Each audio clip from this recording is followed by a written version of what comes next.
Donc, première partie du petit questionnaire que vous avez reçu et qui est passé entre vous, c'était de voir quelle était votre pratique actuelle du suivi repro. Vous avez été quand même presque 40 à nous répondre, donc ça nous fait très très plaisir. Et surtout plaisir de voir que ça a permis au Rideau Cristal, la Repro Academy, à transformer ça en entreprise internationale. Donc oui, c'est pas vraiment bien réparti sur toute la France. Et comme ça, vous voyez un petit peu qu'on va pouvoir échanger sur différentes pratiques sur la France, sur la Suisse et sur la Belgique. Alors, première question, c'est quel était le niveau pratique du vétérinaire de votre structure qui participera à la journée reproduction. J'avoue que ça a été un petit peu une surprise, mais on a quand même énormément d'entre vous qui vous êtes déjà fort habitués au suivi, et ce que vous voulez, c'est de l'échange. Donc là, vous voyez, de l'échange, on va pouvoir en créer. La plupart d'entre nous sommes déjà habitués au suivi. Maintenant, c'était un peu la raison de la Repro Academy, c'était aussi de passer la main, d'avoir de l'échange à ce niveau-là avec ceux qui ne sont pas encore vraiment habitués. Et donc là, je leur dis, n'ayez pas peur, là, il y a de l'expérience, vous allez pouvoir apprendre au cours de ces échanges. Alors, qui est présent? Donc, combien de vétérinaires, combien d'équivalents temps plein travaillent au sein de votre association vétérinaire? De nouveau, moi, ça m'impressionne un petit peu qu'il y a de Belgique où on a encore très peu de grosses associations et les vétérinaires travaillent encore souvent tout seuls. Ici, on a quand même 2/3 d'associations qui sont représentées par plus de 5 vétérinaires et vraiment intéressés par la médecine rurale, parce que vous voyez, c'est la même proportion. Vous êtes beaucoup là à travailler beaucoup en médecine rurale. Par contre, et là aussi je crois que c'est un petit peu l'idée de la Repro Academy, on voit que le suivi Repro est encore aux mains de peu de vétérinaires au sein de vos associations, voire même aux mains d'un seul. Donc c'est vraiment apparemment des personnes qui au sein de vos associations se spécialisent pour le suivi Repro. Alors combien de troupeaux avez-vous en suivi? Là, c'est assez intéressant parce que la plupart, vous avez plus de 10 troupeaux en suivi. Ça, c'est à mon avis la preuve qu'il y a une demande au niveau de votre clientèle et à partir du moment où vous proposez la demande, il y a une réponse et vous arrivez assez vite à développer le nombre de suivis dans votre clientèle. C'est ça que j'ai fait un copier-coller avec ce que Bruno a présenté tout à l'heure. Donc là, il y a besoin d'accompagnement, il y a vraiment une demande au niveau de la clientèle pour une médecine plus préventive. Alors là, j'ai essayé de choquer un maximum. À la question dans vos suivis repro, le choix des animaux à examiner lors de la visite est déterminé par l'éleveur ou par le vétérinaire. 50-50, donc 50% c'est le vétérinaire qui va décider quels sont les animaux à examiner. Par contre, pour l'autre moitié, c'est l'éleveur qui va décider des animaux à examiner. Ben, vous l'avez bien vu, comme je l'ai mis pour moi.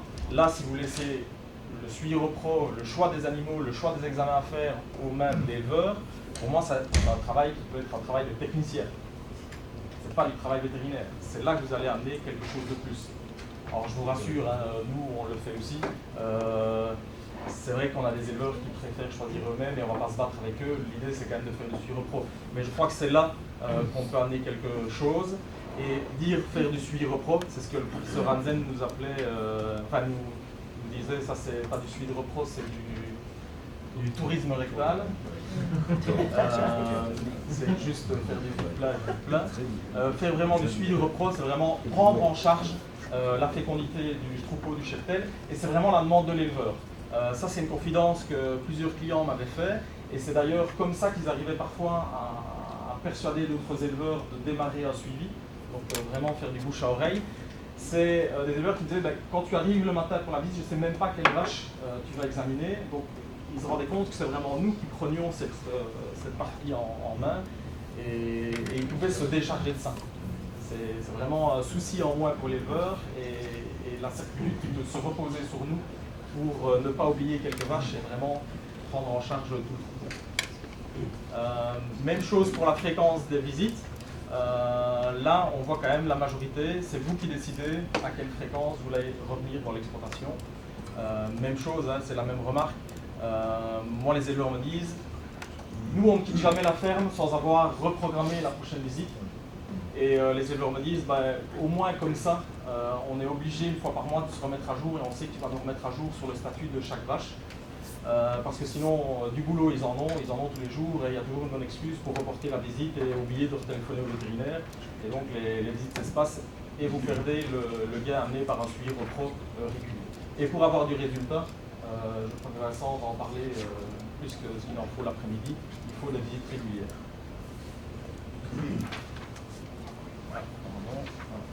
Par contre, utilisez-vous un logiciel pour le suivi repro, pour l'encodage de vos diagnostics. Le même constat, on a vraiment la moitié laisse toute la gestion des données à l'éleveur. Par contre, l'autre moitié utilise un logiciel. Et là, pour la grosse majorité, pour la majorité, tout le monde utilise un logiciel vétérinaire. Là, si vous laissez, c'est le même constat que tout à l'heure, si vous laissez les données aux mains de l'éleveur, vous n'amenez rien pour moi dans l'exploitation. Si vous voulez vraiment faire du suivi de repro, il faut pouvoir gérer la donnée, c'est la preuve par les chiffres. Donc pouvoir faire et pouvoir établir des bilans, pouvoir expliquer à l'éleveur où il en est, pour pouvoir à un moment donné aussi, le plus vite possible, poser un diagnostic et réagir très vite. Donc là, au niveau de DSA, c'est le taux de gestation que pour mettre vraiment, même avant que l'éleveur n'en ait le sentiment, puisse le remarquer, c'est de montrer à l'éleveur que quelque chose est en train d'arriver et qu'on s'améliore ou malheureusement qu'on perd au niveau résultat. Et puis après, derrière, de pouvoir aussi l'expliquer. Et pour ça, il vous faut la donnée. Alors, dans les logiciels utilisés, grâce à Dominique, vous connaissez quand même pour la plupart le logiciel DSA. Maintenant, sinon, les on a encore Olivier qui nous a répondu Garbo là, pour la Belgique. Mais sinon, CVT élevage, évidemment, Wilcom, qui sont les programmes utilisés. Alors, comment utilisez-vous le logiciel? Alors, pour la récupération des données, évidemment, la première chose, ça va être la récupération de l'inventaire du cheptel, des identités de naissance, la récupération des dates d'assimilation, et c'est vrai que sur la Belgique, avec le système EDEL, apparemment c'est assez simple pour vous, les données du contrôle laitier, les données déjà disponibles dans des logiciels éleveurs, disponibles sur la ferme, et puis alors les données disponibles sur les logiciels machines à traire, donc comme le Foxy, etc. C'est vrai qu'on va vers ça, surtout dans les grands troupeaux, vers une automatisation de la récupération des données d'élevage. C'est vrai que ça fait gagner pas mal de temps et je vois que ça facilite le passage à un logiciel pour les vétérinaires qui se disent au départ, quand ils ne connaissent pas encore les logiciels et quand ils n'ont pas l'habitude de l'encodage, de dire ça va me prendre beaucoup de temps. Quand on se dit oui, toutes les données vont arriver toutes seules, ça facilite le passage, mais je dirais oui, c'est vrai que c'est très intéressant, très facile, mais attention aux erreurs. Pour tous ceux qui le font ou qui l'ont fait, quand vous récupérez comme ça des données de logiciels éleveurs ou des logiciels machine à traire, attention, c'est le tout classique, les échanges de colliers, donc l'éleveur qui a changé le collier d'une vache à l'autre et qui ne vous l'a pas dit. Et donc là, au niveau des identités, vous imaginez bien la catastrophe ou les catastrophes que ça peut représenter. Les erreurs d'encodage, puisque là, c'est plus vous qui allez vous occuper de l'encodage, mais c'est l'éleveur. Il va falloir pouvoir gérer ça aussi. Et un grand classique aussi, c'est l'éleveur qui va réasséminer une vache gestante. Donc ça, c'est toute une série de problèmes que vous allez vous importer dans vos logiciels. Et il faut être sûr que vos logiciels vont être capables de gérer ce type de problème. Et de vous mettre alors des systèmes d'alerte quand vous avez ce type de problème. Donc moi, des fois, quand vous avez des troupeaux qui restent de petite taille de ferme familiale, nous en Belgique on a fort la même taille que là au Québec, donc on va tourner autour de 80 vaches. Et quand on vient tous les mois, finalement la quantité de données à encoder tous les mois n'est pas énorme quand on est habitué au logiciel. Et je trouve même, finalement, l'encodage peut devenir un outil diagnostique. Comme ça, vous revoyez, vous revisionnez au fur et à mesure de l'encodage les données du mois, et ça permet parfois aussi de prendre un peu conscience de ce qui s'est passé au cours du mois sur le troupeau. Mais c'est clair, sinon c'est très intéressant de pouvoir récupérer toute une série de données au niveau de production laitière et au niveau assimilation. Oui, par contre, pour les données complémentaires, ça c'est fort intéressant. Alors, les données récoltées, comment vous les utilisez-vous? Ben, on se rend compte, en fait, ici, c'est surtout pour votre travail à vous. Donc, vous l'utilisez surtout pour déterminer la liste des animaux examinés au cours de la visite et pour faire des bilans ou un bilan d'audit réalisé. J'étais assez étonné parce que nous, c'est la première cause d'utilisation du logiciel. Vous ne l'utilisez pas tellement ou moins pour organiser le travail de l'éleveur jusqu'à votre visite suivante. Donc nous, je vous avoue, c'est la première raison là, de gestion des données, c'est de pouvoir fournir aux éleveurs des calendriers de tarissement, calendriers de vélage, calendriers de chaleur. Maintenant, il y a aussi d'autres possibilités. C'est clair qu'on va pouvoir développer ces autres idées. Même chose, alors dans la liste, maintenant de voir sur cette liste des animaux à examiner, ce que vous faites au cours de vos suivis. Ben là, on reste sur du très classique, donc examen postpartum, les animaux en anustrus, les vaches infertiles, les diagnostics précoces et tardifs de gestation, donc un suivi repro très classique. Maintenant, on voit quand même apparaître d'autres catégories, vaches à tarir ou vaches tarir, et les vaches en préparation au vélage, donc c'est ça que je mettais naissance d'un suivi repro 2.0.